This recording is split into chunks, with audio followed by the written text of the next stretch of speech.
our week ahead. In particular, tomorrow I'll be heading south with the Minister of Agriculture to visit farm-affected areas of the M-bovis. I'll be making a trip to Northland on Friday and various things in between. But look, let me open up for questions. Yes.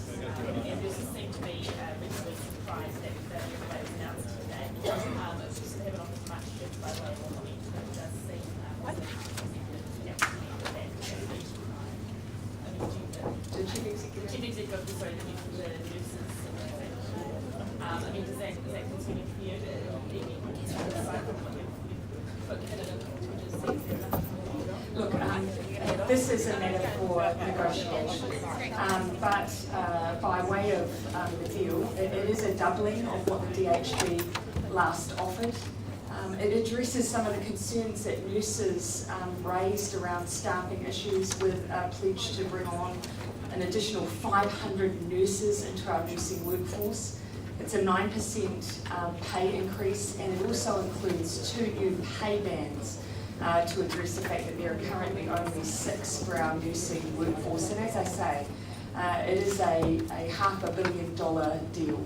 It is, however, now for the nurses to consider, but obviously now is the time that DHBs will need to plan for any contingency for strikes if that is what nurses choose to do. On the welfare overhaul, a working group's been announced today looking at that. But you've already indicated some of the sanctions you would like to go, such as that when a mother doesn't name the father and gets $20 less a week of their welfare payment. Why are they reporting that next year? Is there anything you can do to make some of those, to make improvements on some of those sanctions earlier? We put all of those things in together because there's an interplay between different rules and sanctions within our welfare system. It made sense for that expert group to be able to consider them all as a whole. It's an incredibly large expert group. Are you sort of concerned that there might be a sort of too scenario there? No, and of course, you know, there's a range of issues that we need that group to consider. Particularly the complexity between even, for instance, the way that our tax credit regime works with our welfare system. So that complexity in itself means having people with expertise does enlarge the group. But no, I'm not concerned by that. What do you make of the report at the weekend that Peter Mattis, his former CIA analyst, says there should be a discussion about whether New Zealand and Australia should remain in Five Eyes, given the level of Chinese? As I've already said publicly, I have not had those issues raised directly with me, and that is the basis on which I would consider that to be a serious issue. And so I do not share the concerns of the individual in question who admitted this morning in national media that he was simply reiterating things he'd seen already reported in New Zealand. So you've had no concerns about potential donors being No. No, in the Five Eyes partnership, I consider to be very strong. You've already seen me engage internationally with other members of the Five Eye partners. I do not have those concerns. I think if they existed, I would know. Just on abortion law reform, we saw the referendum in Ireland over the weekend. Justice Ardern has said that he would hope that there could be legislation before the House next year, but it would be a conscience vote. Pro-abortion groups have said that quite often you see with referendums, people are more in favour compared to when it comes to a conscience vote for leaders who are a little more conservative.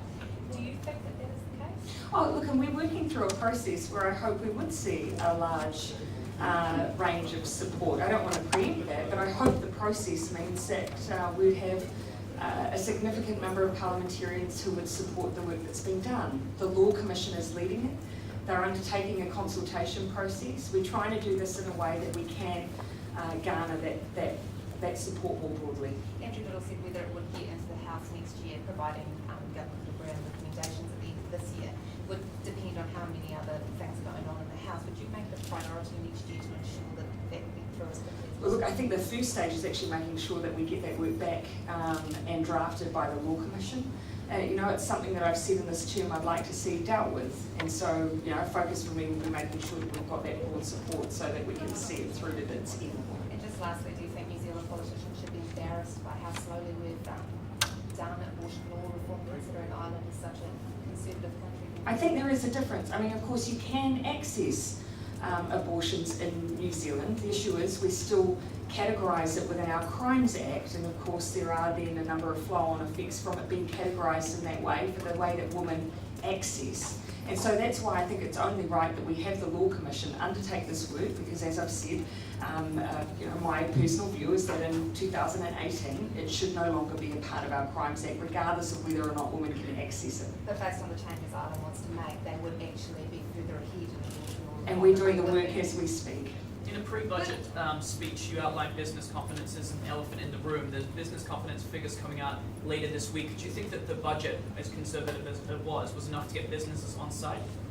Oh, look, I think these things sometimes have lags, so I won't be necessarily expecting that that would change overnight.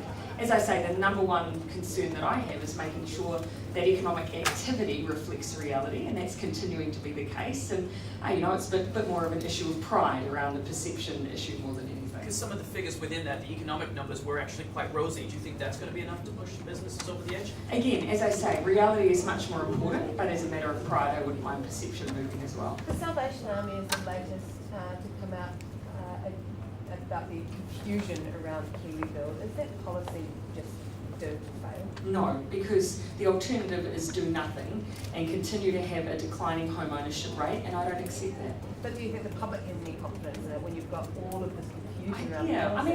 I accept that Kiwibuild is ambitious. I accept that no government has tried to address a major gap in the market for affordable home ownership in the way that we are.